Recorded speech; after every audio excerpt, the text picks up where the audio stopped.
Assalamualaikum warahmatullahi wabarakatuh. Perkenalkan, nama saya Dwi Santi Maimana, NIM T 2018-11-18.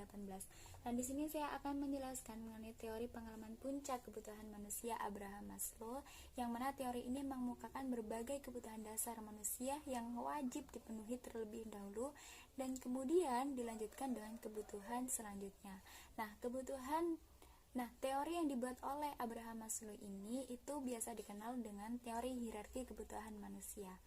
Nah, interpretasi dari kebutuhan dasar manusia yang paling dasar, yang paling bawah itu adalah kebutuhan fisiologis, yang mana kebutuhan fisiologis itu adalah kebutuhan fisik. Misalkan kita merasa lapar, kita makan. Kita merasa haus, maka kita minum. Kita merasa butuh tempat perteduhan dari hujan, dari panas, maka kita butuh adanya rumah. Nah, itu yang dinamakan dengan kebutuhan fisik.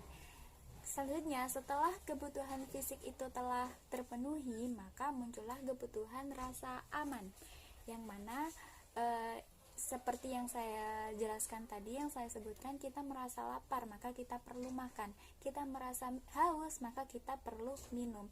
Nah, dari situ kita sudah merasa aman, sudah tidak lapar lagi, sudah tidak haus lagi.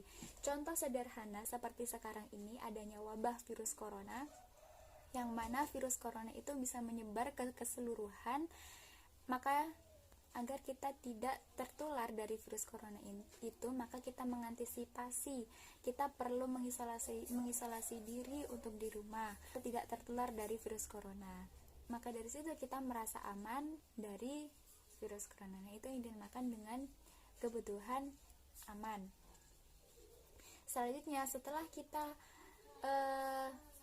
kebutuhan fisiologis, kebutuhan aman sudah terpenuhi, maka muncullah kebutuhan sosial. Kita punya keluarga, kita punya teman, kita punya saudara, yang mana kalau di dalam buku ini pada halaman 166, orang-orang yang berorganisasi. Nah, di dalam organisasi kan pasti ada kumpulan orang, yang mana orang-orang tersebut membentuk organisasi supaya berjalan dengan lancar. Nah, dalam orang-orang itu pasti adanya pengurus, adanya ketua, adanya wakil, dan seterusnya. Maka dari itu, dari kumpulan orang itu, sehingga bisa terbentuknya organisasi. Misalkan kita merasa down, kita merasa punya masalah, maka kita butuh teman untuk curhat, untuk melampiaskan apa yang kita rasakan dari permasalahan yang kita alami. Nah, itu yang dimaksud dengan contoh dari kebutuhan sosial. Selanjutnya, kebutuhan penghargaan. Seorang anak diakui sebagai anak, seorang orang tua diakui sebagai orang tua. Misalkan kalau dalam dunia bisnis atau dunia pekerjaan, adanya seorang karyawan diakui sebagai karyawan di pekerjaannya itu dan mendapat penghargaan seperti upah atau gaji.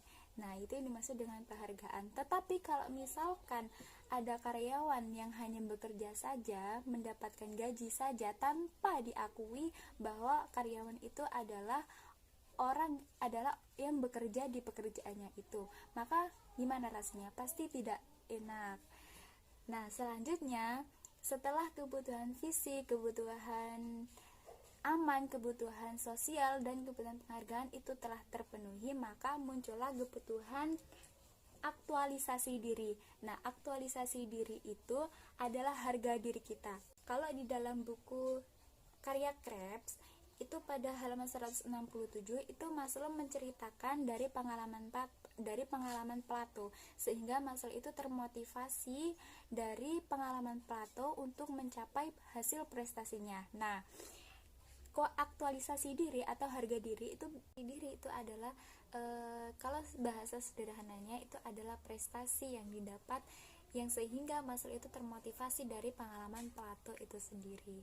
Nah, mungkin itu adalah teori pengalaman puncak kebutuhan manusia Abraham Maslow atau biasa dikenal dengan teori hierarki kebutuhan manusia. Mungkin cukup sekian dari saya. Apabila ada kesalahan atau kekurangan dari perkataan saya, mohon dimaafkan. Wassalamualaikum warahmatullahi wabarakatuh.